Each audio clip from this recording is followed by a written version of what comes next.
Well, we got a new CEO, but things aren't going well. We doing everything they talk about. You know I'm everything a boss about. Not putting work. Just when we thought everything was going to be fixed, just when we thought there was a light at the end of the tunnel, just when we thought we were going to make a change for the better of the European League of Football, things aren't going well. Things aren't going well in regards to the new CEO of the European League of Football and the EFA, right? The EFA. So let's talk about it. Athletes Forum Podcast. I'm your host, Jamal Clay. Like, subscribe, share with a friend, drop a comment. You know how we do on this podcast. On this episode, I want to talk about offseason. I want to talk about, the teams that didn't make the playoffs, what it looks like for them going next season, if there is a next season. But I want to dive into some offseason talks. First thing I want to dive into is this report in regards to the new ELF CEO and the conversation, the webinar, the convention meeting, whatever you want to call it, that he had with the EFA in regards to building the bridge and creating that partnership. It didn't go well. Post last 15, 20 minutes, lasted about 5. He wasn't able to answer a lot of questions that members of the EFA had for him based on reports. But can you blame him?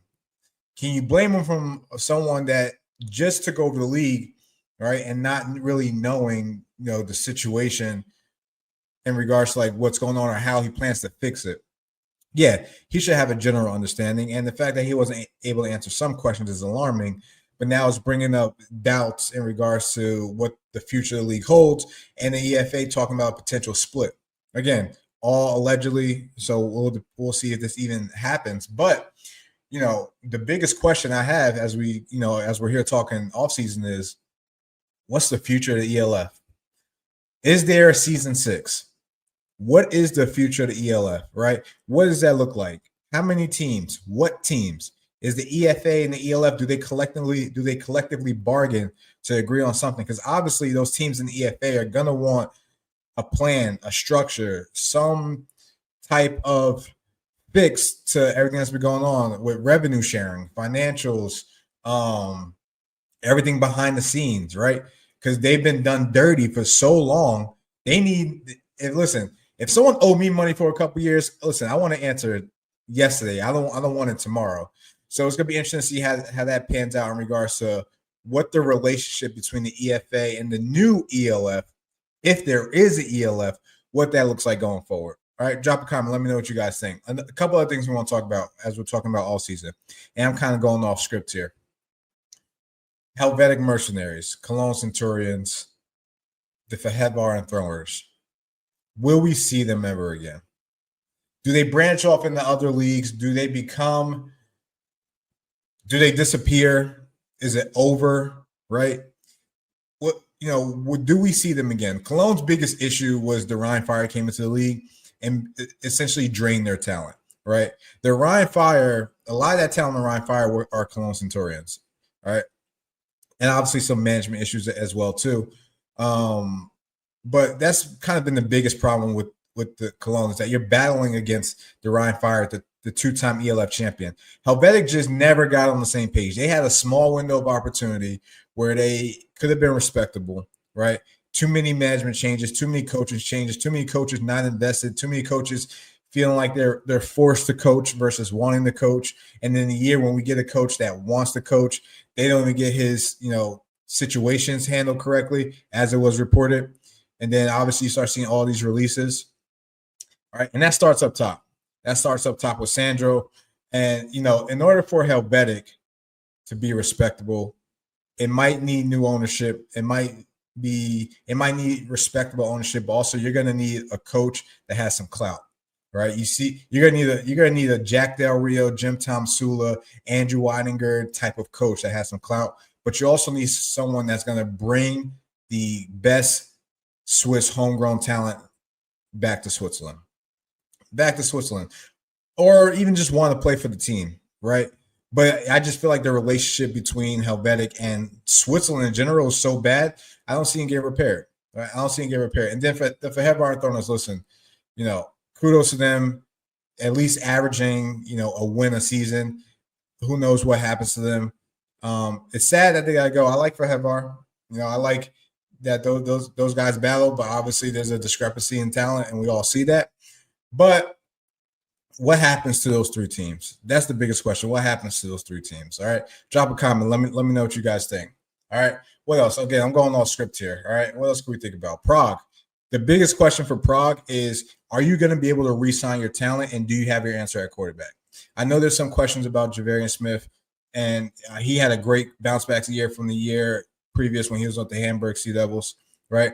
But are you going to be able to retain that talent, bring back like an Arthur Kingdom, bring back a Ken Hite? Do you move on from Jalen Embry, being that he was battling injuries throughout the year? Willie P has to be someone you consider. Your whole O-line has to be something you consider, right? It's going to be a busy offseason for the Prague and Mason Parker and the guys. But, how many guys are you going to be able to retain? Because now that you have talent, other teams are going to come crawling. Other teams are going to come crawling, all right? And, do those guys believe in Prague enough that they're going to come back? All right. Obviously, Matt Breslington, kudos to him for being part of that whole turnaround. What role does he have with the team next year? Right.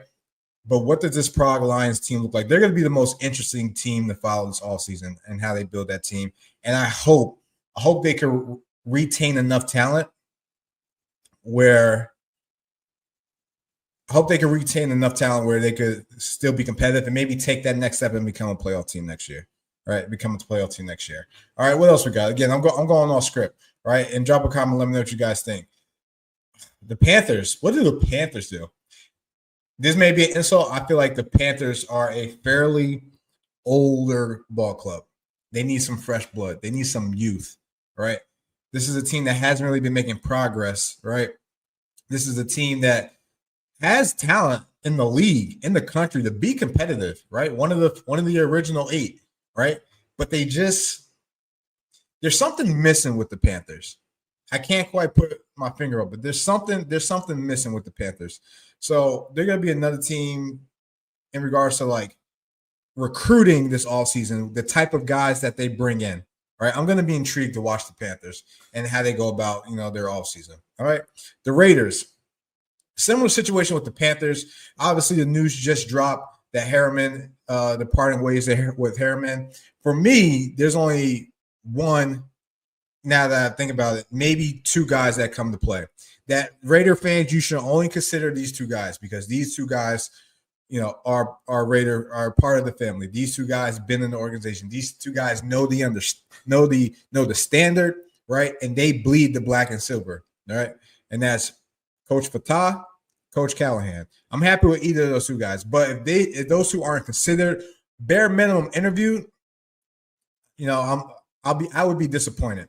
Now on the field, I think it's so interesting with the Raiders because they have talent. Best running backs, arguably best group of running back, arguably in the league. A great offensive O-line. All right, I'd be happy if they bring all their imports back. Maybe find a question at quarterback. Obviously, Connor made about injuries. I can't see N'Kosa Perry coming back, but love Sullivan. He came on late early in the year and really showed the type of receiver he could be. Love Aaron Maddox. Love Walls. Love your Diego Paz on the DN. I think if I'm building the Raiders, I'm bringing back just defensively. First of all, offensively, I'm finding the quarterback, and I'm bringing back Sullivan. I'm running it back with all the imports if I'm the Raiders, right? This is why. Need a quarterback, right? Defensively, bring back Maddox and Walls. Bring back Diego as well, too. I think if you could find a disruptor front 7, whether it's in the linebacker or the end, I think you're cooking with something. And coaching, right? Because first things first, you need to find a way to be competitive with the Vikings, right? That's the first thing. But also with Vienna and obviously Russell Tabor there now, they have their franchise quarterback for the next 2 seasons. Like you got to find a way to find a coach around your brand of football and force teams to play your brand of football. Bring them into the ocean and let them drown, right? Right. You got to kind of figure out your identity.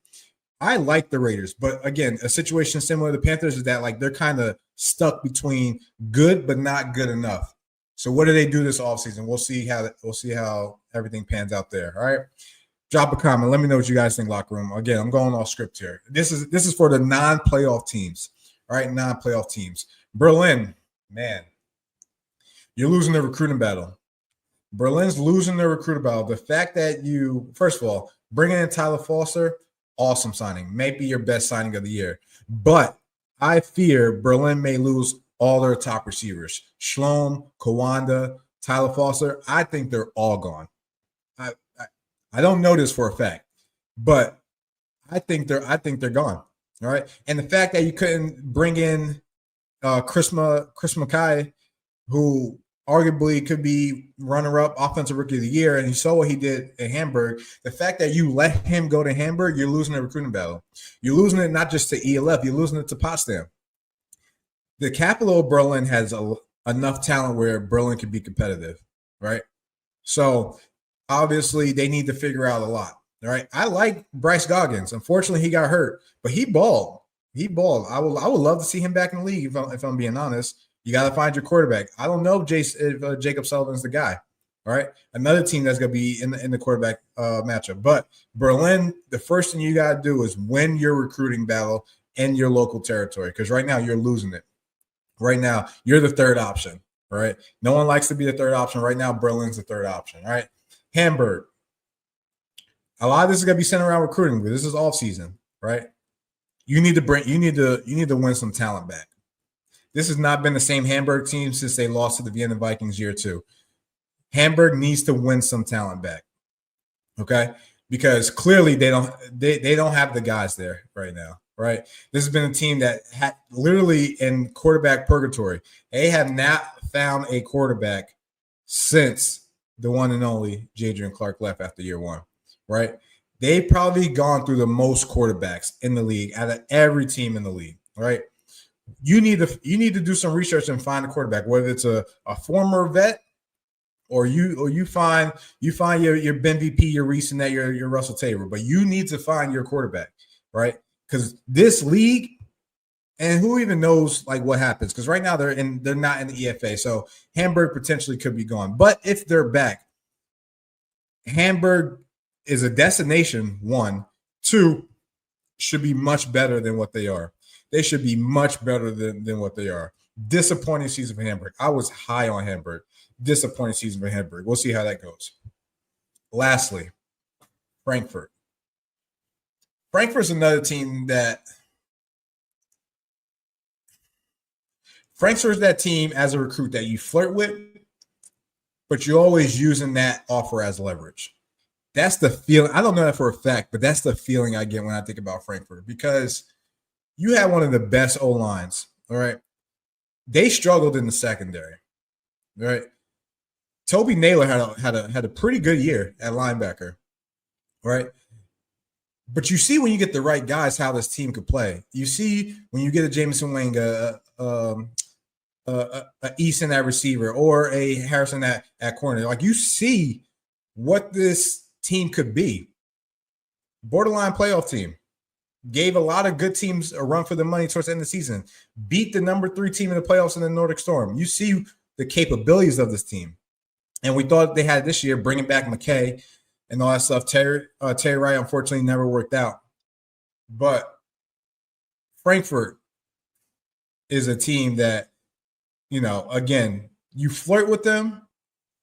They're not really your plan a great plan B, but they need to find a way how to be your plan A. So it's going to be interesting. But those are my quick thoughts in regards to the offseason. Drop a comment, locker room. Let me know what you guys think. This is going to be an interesting one. And the biggest question we all are waiting to see is, what does the future of the ELF look like?